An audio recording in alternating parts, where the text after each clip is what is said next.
Hello, everybody. My name is TJ. I'm the Director of Partnerships at the Elections Group. For anybody who is joining us for the first time, the Elections Group is a team of election experts supporting election professionals through collaboration, thought leadership, and elevating best practices. We've all worked in election offices, so we know firsthand the challenges faced by election officials, and we use our real-world experience to help solve those challenges. We are so excited today to be co-hosting this webinar with the Bipartisan Policy Center, who, as many of you know, do excellent work in our space. Joining us today, we have Tonya Tennell, who's the Deputy Assistant Secretary of State at the Office of the Arizona Secretary of State, Christian Gross, who's a professor of political science and public policy at the University of Southern California, Theo Menon, a policy analyst at the Bipartisan Policy Center, and finally, last but certainly not least, Hillary Rudy, who's the Deputy Director of the Elections Division at the Colorado Department of State. We've got an excellent presentation, excellent conversation to follow, so I won't take any more time. I'm going to turn it over to my esteemed panelists, beginning with Tonya to give an intro, and then we'll jump into a presentation from Theo and Christian. Tonya, take it away. Well, good morning. And so we're talking this morning about a fellowship program that has grown into an elections administrator's certificate with a university here in Arizona, really examining and looking at a model for bringing in new individuals into the field of elections administration. As many of you probably very well know, there are a number of programs around the country that work really hard and do fabulous work supporting us election officials once we're in the field, giving us additional professional development. But when we were looking at the field and, quite frankly, examining the issue of the fact that we had very high turnover in Arizona, and looking for ways to really support our county election officials, one thing we noticed is there was not really a program for bringing new blood in, new people into the field. And so we started with a fellowship program where we went out and we found young people either in college, recent college graduates that were willing to go and be truly embedded in our county election offices. We also took a couple at the Secretary of State's office because the kids were just so amazing. And I shouldn't call them kids except for the fact that I'm really old, but these younger people. But gave them some really intensive training in the beginning, teaching them about elections and what they were about to do, and then sent them to the counties to actually do it. And then we got together and we met once a week, doing a check-in. What did you get to do this week? What any questions, concerns, problems, issues? And then really talked about, had a mini class once a week about this is what you're about to start seeing, depending on the election calendar. This is what you're possibly about to start doing and the whys of that. So not only giving them on-the-job training, but also then teaching them about some of these things that we're doing. That should I stop now? No. I just turn it over to Christian, Theo, Hillary for quick intros, and then we'll get into the wider conversation. Go ahead, Christian, Theo, Hillary. Anybody jump right in. Hey, thanks. I'm Christian Gross, and I'm a professor at the University of Southern California, and I'm also the academic director of the USC Schwarzenegger Institute. And it was really fun being able to work on this study that we're going to present today. Right. Even cooler to be one of 7 people in the country who can spell Schwarzenegger, I imagine. It's very cool. Theo? Yes, my name is Theo Menon. I'm a policy analyst at the Bipartisan Policy Center working on our elections project. And I worked with Christian on our evaluation and analysis for this report. Amazing. Hillary? Hey everyone, I'm Hillary Rudy. I'm the Deputy Director of Elections in Colorado, and I'm excited to be here. I think this is such a cool program and such a cool report, and I'm excited to be here to share a little bit about our program in Colorado. And fun fact, I started in the division 20 years ago as an intern. Ah, I love it. All right, well, let's turn it over to Christian and Theo for their presentation, and then we'll jump into questions and all the fun stuff from there.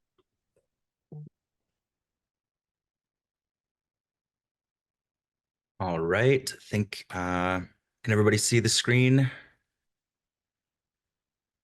Excellent. Thank you, Christian.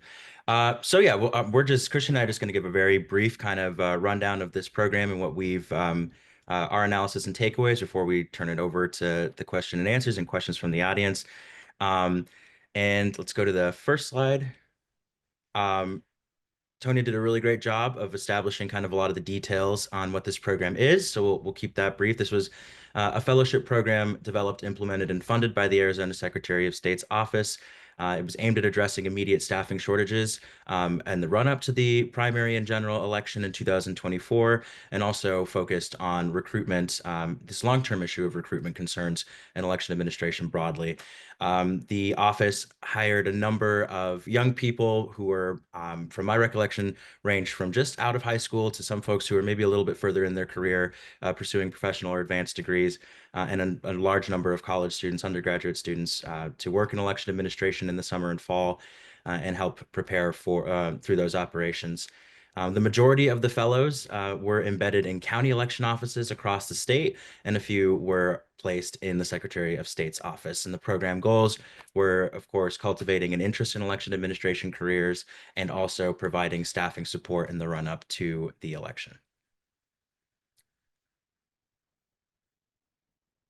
And our evaluation and analysis, we focused on examining the fellows' experiences and comparing their perceptions to a control group of non-fellows.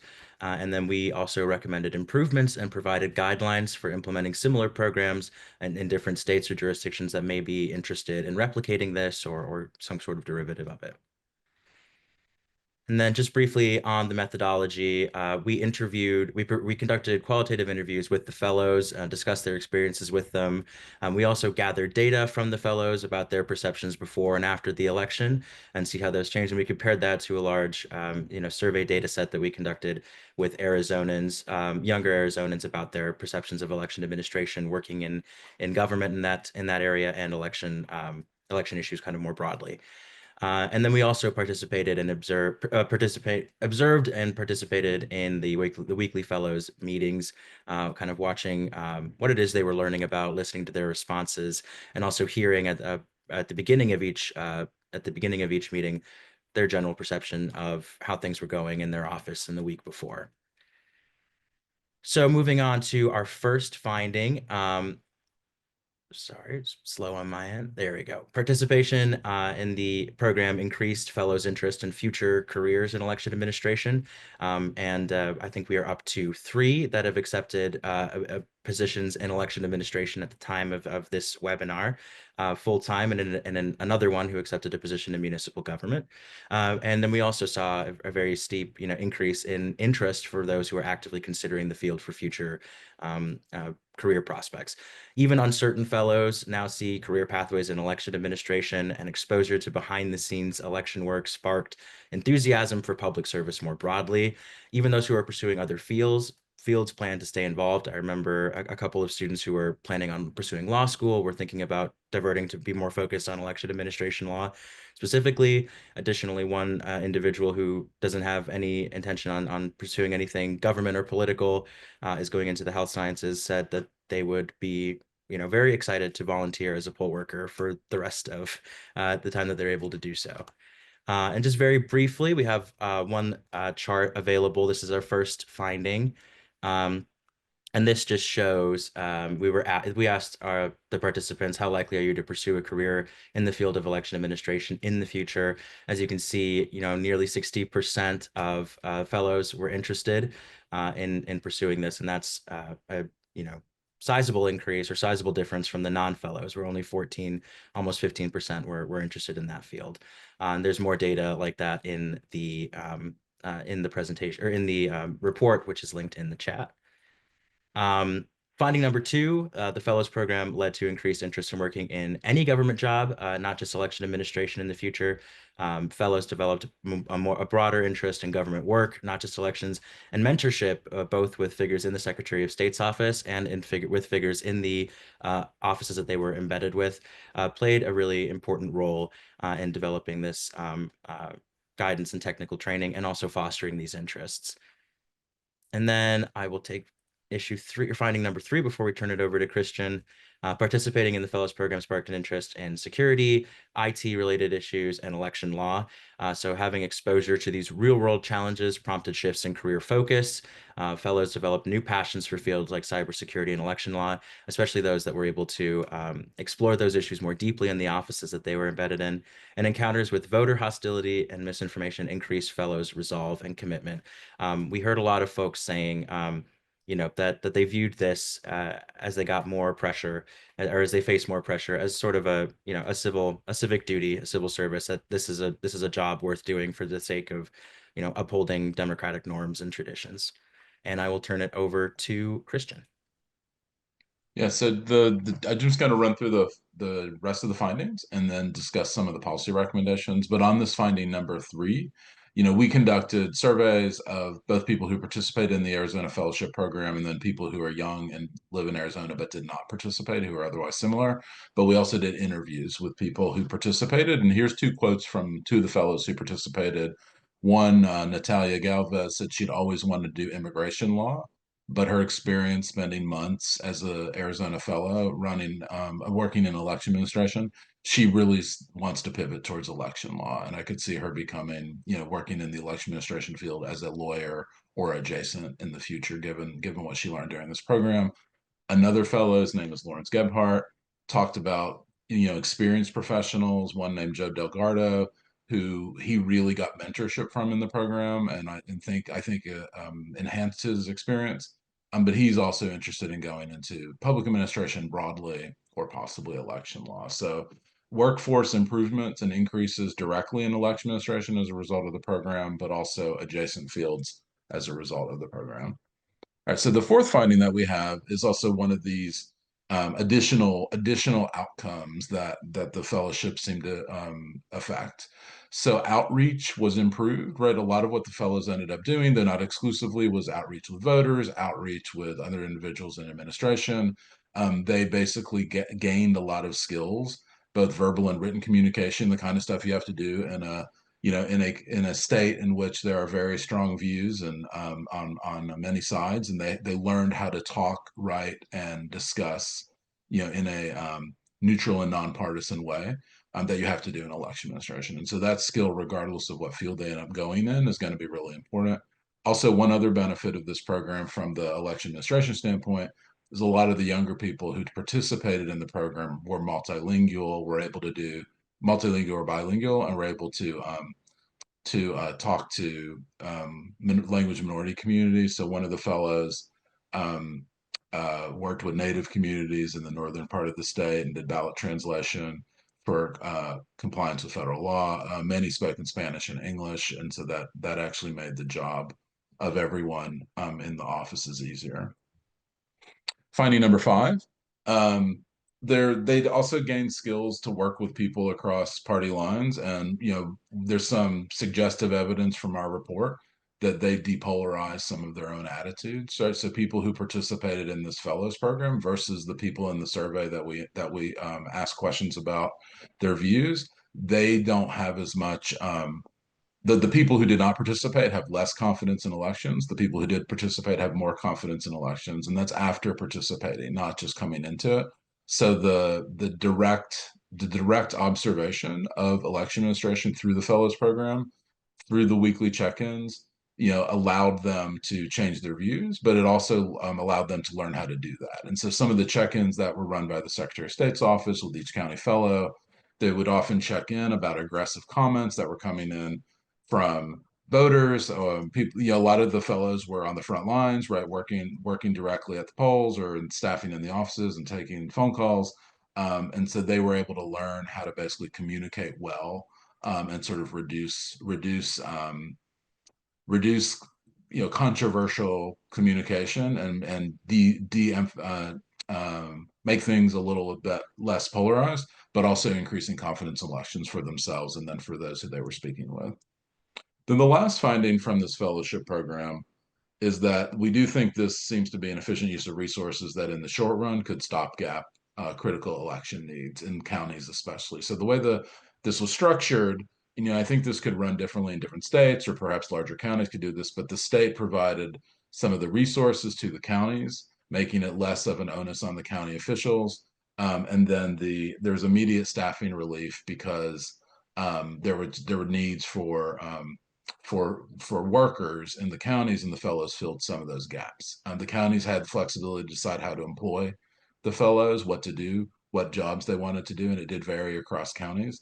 And it's a relatively low cost approach from the county perspective if the state, or there's funding from the state that can pay for it. And then in general, when you combine the findings of the stopgap in the immediate election of 2024, filling some labor needs, combined with the long-term workforce development, right, with 3 to 4 people out of just under 20 already going into election and public administration, that pays for itself in terms of the long-term workforce development benefits.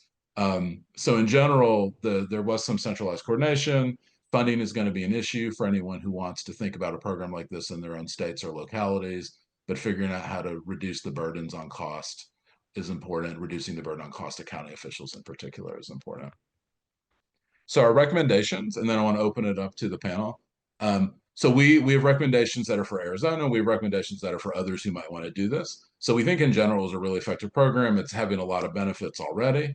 I think especially comparing the fellows' experiences to the young people in Arizona who didn't participate, you can really see the benefits of the program.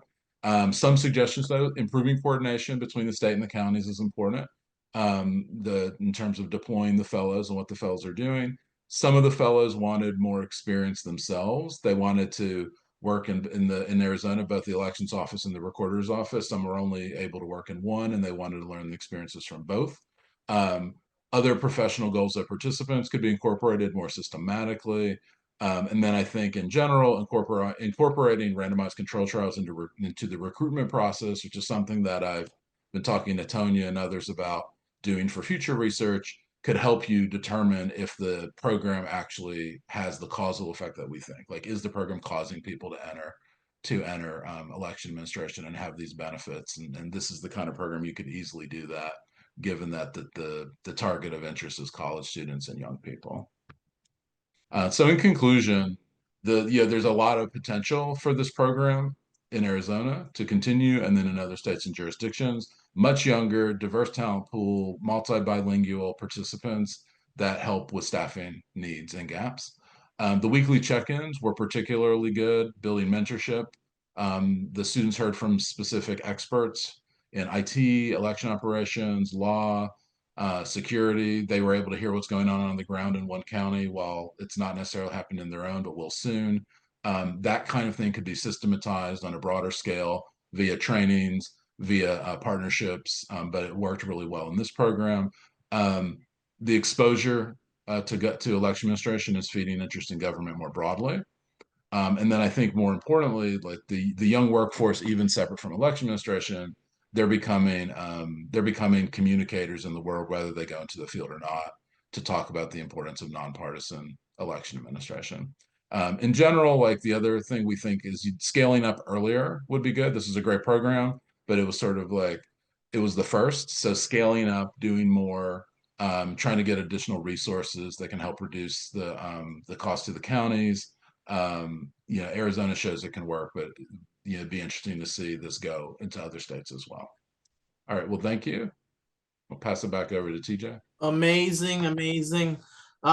As we get into the Q&A, I do want to give Hillary just a little bit of time. She's in Colorado. The Arizona program is not one that she participated in, but I know, Hillary, you're an excellent example that Colorado has a very good internship program in its Secretary of State's office. Can you just talk briefly about what that program looks like? You bet. So we've had an internship program, we now call it a fellowship program, for several years in the department. And in the elections division, we utilize it pretty heavily. Over the years, we've hosted folks just out of college. We've had a couple heading into college. A lot of law students, lawyers, and future lawyers seem very interested in elections for good reason, I think. And a couple of international State Department fellows over the years as well.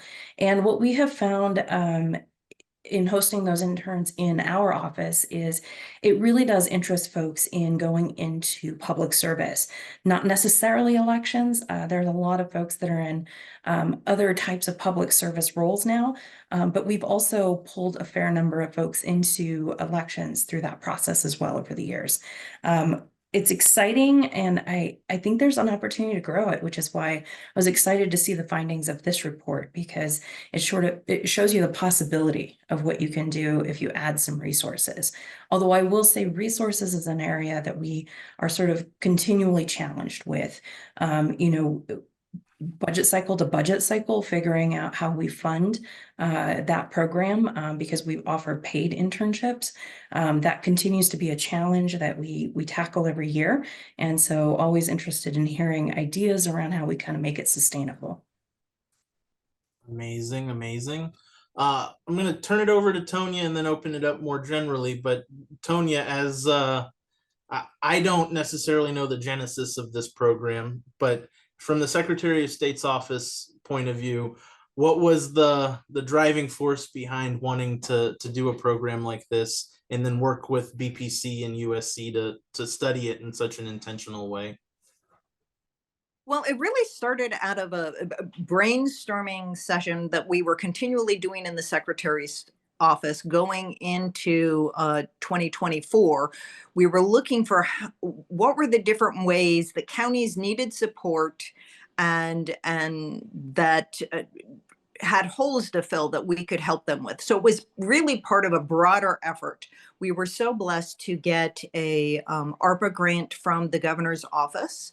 And the governor's office had done a task force where they looked at a number of issues as well. And one of the thoughts that they had at that task force was to do some kind of internship program, but they had also thought about bringing the interns or the fellows into the secretary's office. And what we really found was the counties needed help, and they needed skilled help, especially since Arizona, like many states across the country, suffered from a lot of turnover. In fact, I was just talking with a colleague last night and remarking about the fact that there is not a single elected county recorder that was in office before 2020 now. And so not only, there's been a lot of reports about the fact that, you have your election director in your quarters, but the number of staff turnover that they had within the office was also significant. So how could we get individuals into those offices and have them be skilled people, not just temps? And so it just kind of really grew into this. I have a background before I joined the secretary's office. I worked in Maricopa County where amongst the other things I did, I trained poll workers for a number of years. And so knowing that, giving people that base level of education, it kind of grew from there. We then have pivoted and we started talking to our universities. For a while, Keely and I were talking to everyone about how do we grow this and ensure that this isn't a one-off, that it happened in 2024. We do a nice report. We say, hey, this is a great thing. And then that report goes on the shelf and it doesn't live anymore. And so we started talking to anyone that would really listen to us for a while, and came across a fabulous partner with Dr. Sarah Rimfret, who is the Director of Public Administration at NAU, Northern Arizona University. She had a previous experience being an elections administrator up in Montana, and so was thrilled at this idea to bring young people into this field, give them this exposure in a real way. And now it has grown into a certificate program where you will now take 4 college classes. NAU has an accelerated schedule, so each class is 7.5 weeks. So you can take 2 classes in a semester. a traditional semester. So you would take these 4 classes, and then your 5th class would be being embedded in a general election cycle in one of these county offices. The counties get a trained person, and quite honestly, the salary one, we originally, this last go around, gave them a stipend of $15,000. When you really did the math, it's about the same salary or hourly wage that they would have given one of their temp workers. But the benefit is you have a younger person who is civically minded, who now has this base education and then this framework of support, so that you're really getting that value added. That's excellent. I do want to spend maybe a moment kind of drawing out the distinction, if there is one. So Hillary, you've talked about the internship program. Tonya, Christian, Theo, you all are talking about a fellowship program. And I certainly think like one word has a nicer connotation to it, or denotation, whatever it might be. But is there a difference functionally? I'm looking at Christian kind of as the academic who's probably a longtime fellow in 17 different places. If you want to jump into that, Christian. Sure. Yeah, I think there's a lot of similarities, right? And so, especially in the election administration field, I would think of, you've got your temporary workers, you've got your interns coming from college or young people more broadly, and then you've got something that's a little more structured and bigger, like the fellowship program. So I think the fellowship, the word fellowship carries some weight. So if people want to sort of supercharge internship programs and make them fellowship programs, I think the word itself may attract a larger class of college students, and young people in general. I also think one of the things we mentioned in the report is that this shouldn't be limited just to college students, that a lot of young people at different career stages may benefit from a fellowship program in particular, even though a lot of the people who would participate are college students. But a fellowship program is done in Arizona is sort of like an internship plus. There's actually a lot more to it in terms of more systematic training. There's a class of people who get to know each other, will stay in touch, presumably over time, and develop professional interest together in a way that an internship program is more of an assignment to a particular office and doing work. So I think for those who want to do this in the future, all of them work as options, but I think a fellowship program that is more systematic, like what was done in Arizona, could maybe bear more fruit. Hillary, is this an argument to change the name of yours to fellowship, or what are you thinking in response to that? So actually, in I think 2012 or 13, we did change the name of ours to fellowship for that particular reason, to draw in a broader pool of applicants. And I would say that I think it's been successful. I think that we see a very broad pool of applicants on a regular basis. And I think we still very much continue to see a higher pool of applicants from the law schools. But part of that's because we've developed a really strong relationship with law schools here in the Denver metro area. And so I think you get your pool of applicants where you've built that relationship. And so I think that seeing a broader, more diverse pool of applicants is helpful to our office, because we've had fellows in everything from marketing to legal to training. I think it's helpful to the office in general. I'm interested in the idea of embedding them in the counties. That's a really cool idea that honestly our office had never considered until Tonya and her team did this, and I think it's very interesting. That's amazing. I know we've saw some survey data about folks' experiences, but I just generally, what did you hear from the students? What did you hear from the counties? I think I'm really interested in the viewpoint of the counties or the offices that were hosting these folks. Was the juice worth the squeeze? How did they feel at the end of that program? I know you mentioned some folks got hired on. Was that the general, like, oh no, we don't want them to go, or what was that? Anybody from Arizona can jump in there, or who affiliated with the Arizona program. Christian or Theo, do you want to go first? Yeah, sure. I was going to wait for you, Tanya, because so I mean, what we found in interviewing the participants in the fellowship program was that they were really interested in all sorts of things. They're young people trying to crystallize their careers, and so the program allowed them to crystallize it a little bit more. From the perspective of the counties, with what you're asking, there were some counties that I think were initially hesitant, and Tony could talk about that, because to them, they're like, oh, this could be additional work. We're already overburdened. However, that changed during the time of the approximately 4-month program. So by the end, the handful of counties that had not taken on fellows were asking for fellows, but there were no more fellows to go around, if I recall. So the counties on balance, and the county officials that we spoke to, tended to credit the quality of the fellows. I think quality of who's hired makes a difference. The training makes a difference. So you're not just throwing a young person with no experience right into the county to get started, but you want to train them while they're learning.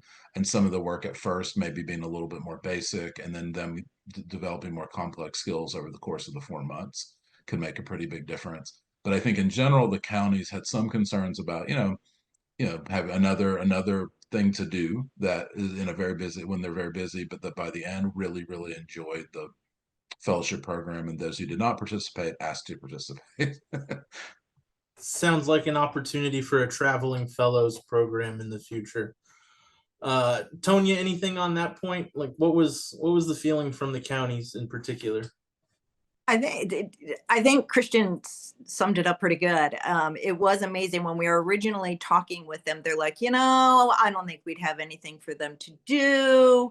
It would be so much work. I just know we don't want to do anything. And then when other counties got them, I had a couple of counties that were, because it was funded, we were limiting it to 2 fellows per office. And we had a couple of offices that were like, well, what if we paid for them? Could we have more? So, Coconino Elections, they would have taken so many more if we had allowed them, but they had in Coconino County 4, Maricopa County had 4, and they were paying for some of them just so that they could still go through our program. But a couple of the other counties that didn't think that they had the time and space did circle back, and they're like, really, really, could we have one now? And I was like, we've kind of gotten past the place of recruit. I can tell you one of the struggles and one of the concerns that I still have is we by and large found the young people and they worked in the communities where they already lived. And so that is why the partnership with NAU is important. We are also working on a consortium plan to where we have 2 other universities in the state. And hopefully we will get to a place to where students can be enrolled in any of the 3 universities and do the certificate program and take classes from the other directions. That will help. NAU also long before COVID had figured out the remote game and had people taking classes online. And so has really strong relationships with all of our counties, which is, I think, going to be really important for finding those individuals in the counties, because otherwise you had issues of trying to find housing and other logistical issues. We did provide housing for one individual that went up to one of our rural counties. And so that is a model that we can build upon, but that does add costs to the program. So as we're moving forward, trying to eliminate that, it's better to find those individuals in the community. Plus, then it's more likely that they will stay and work in those communities. Hillary, looking at Colorado, same question in both directions, from the viewpoint of the person who's perhaps supervising the fellow or intern, the person who's doing the internship or fellowship. What have been you all's experiences, the good, the bad, the ugly? Like, what does that look like in Colorado? Yeah, it's largely been good. I think that what we've found, whether they're law students or college students or getting a master's degree, that the interns have a very positive experience and have a lot of times what we hear in the exit interviews is that it's increased their interest in working in government or increased their interest in public service in some way. It doesn't always necessarily translate to working in elections in the future, but it has in many cases translated into working in elections and elections adjacent fields. And from the perspective of the person supervising, it's primarily been me for a lot of years. And from my perspective, it's been such a good experience. I think that getting that diverse feedback on the information that we're working on, and we've worked also with multilingual interns who've been tremendous help in helping us update materials on our website or update materials very quickly, and taking a fresh look at it from somebody who doesn't know the material with the same depth as, say, the folks within our office who've been doing that for years. So all around, from our perspective, it's been an incredibly positive experience. And I think that from my perspective, if you get 1 out of 10 that's interested in coming into elections, it's worth it. It's absolutely worth it. Amazing. I do want to talk a little bit, Christian. One of the things in your presentation was how feelings of polarization, or like, you know, people who went through this program, they're less polarized, I guess was the way you phrased it. Can you talk generally about why you think that is? I mean, I have my own ideas. I'm sure you do too. There were a few things that came up. So some of that is what emerged from the qualitative interviews with the participants, and then some of it's also what emerged just by comparing the survey data of the people who participated and those that did not. So in general, the confidence in elections in Arizona was much higher among those who participated in the program, after the program, after they'd participated in it compared to those who did not. And that maybe is not surprising, but their experience with watching ballots be processed, taking part in the actual administration of the election, sort of seeing the ins and outs of it, builds confidence. It's something I wish we could do for everybody. I wish all voters could get that level of detail to increase confidence among voters and to depolarize the populace. I think the why was this depolarization happening, and why was this confidence increasing? Some of it was, and this came up in one of the questions, some of the kinds of people who want to apply to these programs are already a little bit more involved with wanting to do this kind of work. But I think the fellowship program itself actually as an intervention made a difference too, because, regardless of if they're Democrats or Republicans or registered independents, they're forced to work with people across party lines when they're engaging with the public. I mean, all election ministers know this, but a lot of college students don't, right? Like they're kind of in a bubble on campus or in their families or the counties in which they're from. But suddenly they're dealing with all kinds of people in Arizona of all different belief systems. And they had to learn how to deal with them professionally and neutrally in order to administer the elections. And so in some ways, they reported during our interviews that was some of the most challenging part of the job, right? Is learning those skills, especially as young people. But they were also pretty good at it. Is from what I could gather, they gave a lot of anecdotes of ways that they were able to engage the public, engage other people. Even some of them were assigned to be ballot adjudicators in instances where ballot adjudication was needed, where they literally had to work with people who are across party lines. So, the work of election administration, by when done well, and when you bring in young people, they learn the civic skills to be neutral and to speak to people of all of all partisan and ideological beliefs. And I think that's what happened due to this program. That's amazing. Tonya, Hillary, do you want to talk about any of the epiphanies or light bulbs that the folks who go through these programs have, just in like, oh wow, these are the mechanics of democracy, like being put into place. I didn't know that this was the way. I know, for example, where I used to work, we'd have people say, well, you don't really look at every signature, do you? And we'd say, oh no, we do look at every signature. And you'd go there, day after day and watch folks compare signatures. It's a small example, but any thoughts there, either Tonya or Hillary? Hillary, you want to go? Sure. I think that very similar, TJ, to what you're talking about. I think one of the most common things that we've heard from folks in our office over the years is, I had no idea this much work or this many people, or I had no idea when you talk about a post-election audit that this is what it looks like. And we, you know, while we don't embed the students, we do try to make sure that during election periods, they get a chance to go into the counties and see those processes behind the scenes and see the processes behind the scenes in our office. And I think that's the number one light bulb for our students is it is so much work, democracy, and it's pretty cool. I love And that.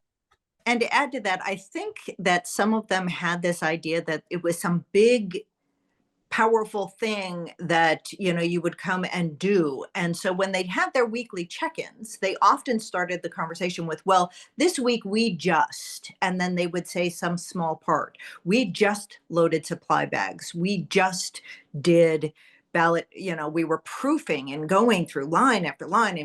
And so I would have, you know, to back them up and say, hey, it's not just. Let's talk about if you do not go through and load every single supply that you need and make sure that the poll workers have everything they need. What happens? What if they don't have all of those security seals? What if they don't have all of those notices to voters? When you are just proofing thousands of ballot styles, what happens if you miss a person on the ballot? So you know, when you're in it and doing it, it is a lot of something that is a single task done hundreds, sometimes thousands of times. And so it seems it's harder to put it all together to see how that is such an instrumental function of the bigger election picture. And so having them see that, especially in the beginning, and then building off it. The other thing, being a mom of COVID era kids who are more interested in being in their rectangle than with people. When we had the initial training, we brought them all in and they all sat in this room and were reasonably uncomfortable and kind of looked forward. And they'd been in college and stuff, but didn't interact as much. And so one of the first things we did is that evening we took them bowling, of all things. And there were a couple of them, particularly our younger fellows, who made an excuse and said, I don't want to go. And just interacting with strangers was a hurdle and somewhat scary. And getting them through that and seeing when they, you know, they're now going to go and be with all of these older people. Let's face it, we're not getting any younger in the field. And so they were the only young person. And having to go into that situation was scary. So some of the social side, that when you then get them interacting with the voters, seeing that personal growth was really fulfilling and amazing. And seeing the confidence that they had, where in the beginning, just going bowling with people they didn't know was scary. And now they're interacting with individuals that perhaps are questioning the integrity of the election, and they have the poise to listen fully and then respond in a way that help bring that individual closer to having belief that our system is sound. So That's amazing. I see we have several questions in the Q&A. Anybody in the audience, if you have questions, please put them in here. I'm going to begin to attempt going through those questions, and then we'll turn it back to everybody for some final remarks. But first question, or first set of questions, relates to recruitment and general participation by the fellows. What did that process for recruitment look like? Were there any barriers to recruitment? Were there any folks who, you know, you thought would participate but perhaps didn't, or any surprises within participation? For anybody on the call, what was that like? well, that was one of the learning. We just thought, hey, we'd put this out there and there would just be streams of people coming. We thought that, you know, it would be easy. And certainly we had a lot more applicants. We didn't think about the fact that we needed to be very clear that to be a fellow, you know, working in an elections office, where you're touching ballots, that one of the requirements would be that you're a US citizen. So we had a lot of our international students in the universities that were instantly interested, but because of our requirements of who can touch a ballot in all of the different spaces, we couldn't let that go. So that was kind of a surprise. The need to really work closely with our county partners. Again, finding those individuals where they live seemed to be much more successful than just, assuming that all the kids at ASU in Tempe, Arizona were going to spread out to our rural counties. They all wanted to work in town, and not otherwise disrupt their lives. So just knowing those kind of things, that if you want them to work in those areas, you need to recruit particularly in those areas. Had great success working with the Navajo Nation, and we look forward to working with them. They have their own elections department, so hopefully next time maybe we can include them as well.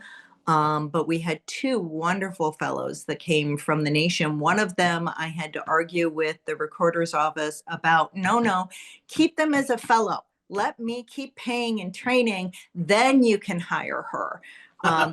Hire her directly out of the program halfway through and send her up to another office. So I think recruiting in the areas where you want them to serve is probably going to serve best. Hillary, anything? I know Colorado's got a longer history of the program, but anything there? I would say, our experience, because we have such strong relationships with 2 law schools in the area, we tend to get a lot of applicants through the law school. And so we have to recruit a little harder to get applicants outside of law schools. But just through the law schools, we average about 50 to 65 applicants for a summer semester. And so honestly, I think it's partly the long history with the law schools, but we don't have to recruit too hard to get a lot of applicants right now, which I think is fantastic. Yeah. Hillary, students or how many fellows are you taking? It really depends on the semester. In 2024, we had 1 spring, 2 summer, and 2 fall interns. This summer, we're looking at bringing on just 1, and that's part of that is budget and resources, and part of that is the election year and what we think we can help them learn about. So 50, 65 applicants for 5 placements. Correct. It's no wonder, Hillary, that you rose to the top of your office so quickly if you rose to the top of that applicant pool. Well, I was the only applicant that Oh, year. okay. Well, don't tell Yeah. anybody that. It's like when you go to a university where the ranking just keeps going up, but you went a long time ago when it wasn't that good. Right. If I could just jump in quickly, looking at the Christian's comment in the Q&A section. Obviously, I think it's not surprising that a lot of the applicants and a lot of the fellows did kind of come from a background of political science or political interest, other kind of civic engagement. But that was another thing that I think we observed that was very interesting, was for those who weren't, the interest was still sparked in a lot of those folks that were from outside of that that kind of environment, especially when we look at individuals who are coming from a computer science or IT background. There was a lot of interest in and kind of discovery of how deep those issues are intertwined, like with overall election security.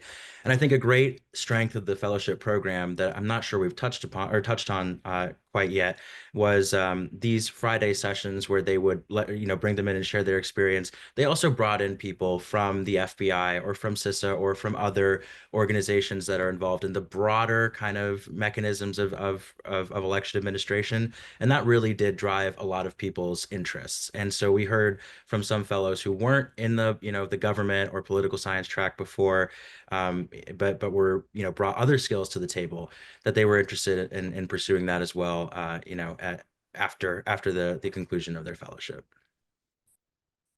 I see a question in here that we may not have a good answer for, but were there any efforts related to ideological parity of the students? I can't imagine the process by which you would find out what their ideology is, but is that something that you thought about, or is that something that naturally worked itself out? You know, if a student's from this place, they're more likely to be affiliated in this way versus that way.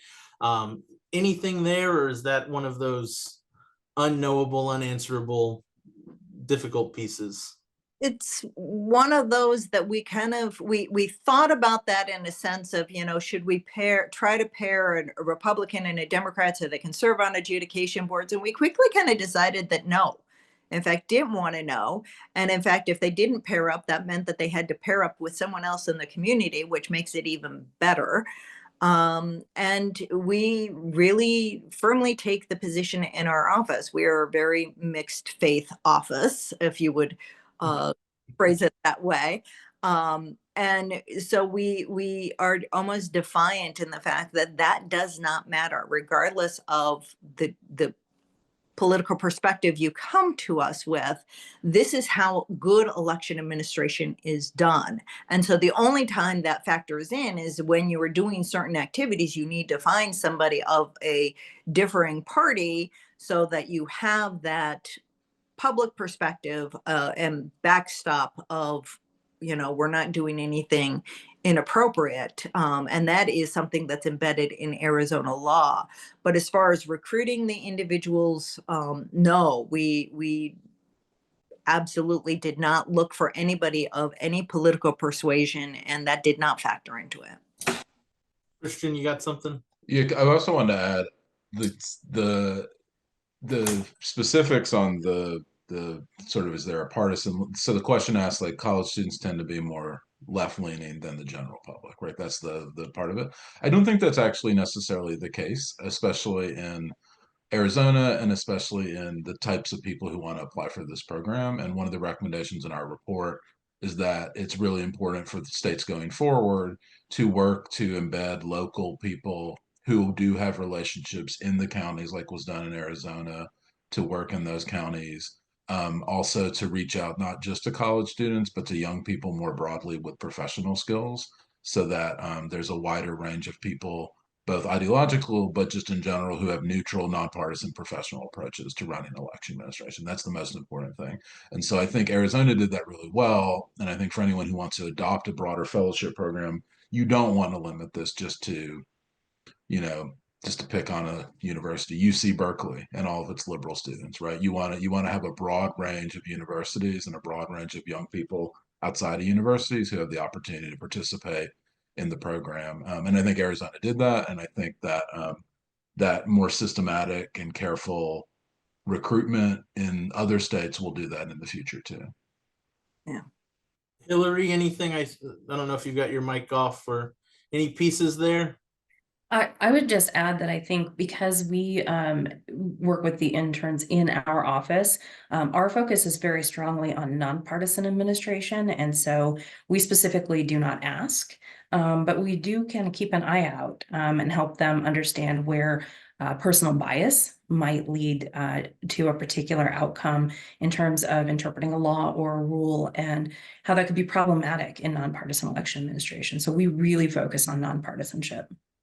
Just from the qualitative perspective, when I was thinking about the interviews that we conducted with the fellows, you know, the sense of overt partisanship, even when pushed, even when pushed on election denial or something like that, it was non-existent, I would say. I think that the fellows really reflected that they were in an environment that was focused on a mission-driven goal to conduct the election freely and fairly for everybody. And even when it came to encountering difficulties with individuals who were very hostile about the election process, they viewed that broadly as part of the job. That, you know, answering their questions, even if they didn't agree with the premise that they were coming from, was part of the job of serving the public. And so I think, regardless of where they came from politically before this, they were very committed broadly to the independent, sort of bipartisan, cross-partisan, nonpartisan nature of this work. You make me feel so proud when you say that. That's amazing. That's amazing. I think this may be our final question we can get to from the Q&A. But as you think about the development of future programs or the further development of your own, is having coursework tied to these programs, or you know, alongside these programs? Is that helpful to make more students interested, or is that a pipeline into the program? I would joke on my own that if accounting classes were more interesting, I would be an accountant, but I'm not. Anything there? Christian, Theo, Tonya, Hillary, anybody? Yeah, I just think that some of what's already being done, right? So like this partnership in Arizona that Tonya talked about, other partnerships that are emerging and that are being done, like what Hillary talked about in Colorado. But I think in general, the coursework would be really important systematically of those who are in college, or trainings that are separate and or parallel to a university. It doesn't necessarily have to be at a university, but it helps. I think that echoing what Theo said, there's a lot of demand among accountants and computer science majors and people who are not in political science and related social science fields among students who are really interested in election administration. Like they're the ones that really care about the nuts and bolts of things being run well, almost like an engineer for elections. And so I think expanding the training and the university partnerships to include way more than social science and way more than even public administration could really be helpful for expanding a pool. That could also just be done on a more more ad hoc basis. If you're an election administrator who wants to recruit better fellows and better interns, don't just contact. I mean, I'm a political science professor. I'm a public policy professor, so definitely contact public policy and political scientists, but also contact the engineering school, contact other programs, and recruit students from there as well. That's amazing. Just Like, sorry, Joe, Nope. just echoing that. I think what I've heard from kind of folks as we've discussed this topic kind of broadly from other election administration officials or people in this space is that the professionalization in that way certainly would be very helpful. I think models like the University of Minnesota with their and the Ohio State University with their certificate program as well can help kind of solidify and systematize those processes. But I also think for students who are just broadly in the civic space, or and for those who aren't, having an academic option to explore those a little bit more deeply would certainly be useful, because a lot of folks, of course, didn't know about the depth and nature of this work prior to having exposure through the fellowship. Or, I mean, everybody, I'm assuming, watching, and a lot of folks here kind of probably stumbled upon election administration post your educational career. And I think that would be a very important and vital aspect to help draw people in, for who are in MPAs or government programs across the country. All right, thank you. All right, we're at the end. In 10 seconds or less, let's go to each of you. Give your best sell on why this is a good idea, why folks should be encouraging folks through programs like this and others to consider careers in election administration in government. Starting with Hillary, I'm sorry, go ahead. Yeah, sure. I mean, for me, it's a no-brainer. I think that, coursework might be a pipeline into a program like this, but programs like this are pipelines into becoming election administrators or becoming public officials in general.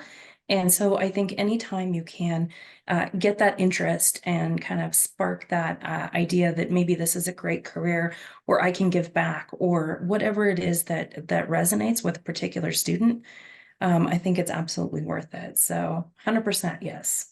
Absolutely. Amazing. Tonya? Same. It is so amazing. It benefits not only the young people and broadening our society, giving more education. So when you're sending, if they don't go into election administration, they go out into the world as better citizens, educated in the elections process, able to speak truth about the soundness of our elections. It gives the counties such great support because we are giving them educated people that can be extra hands at a time when it is just overwhelming.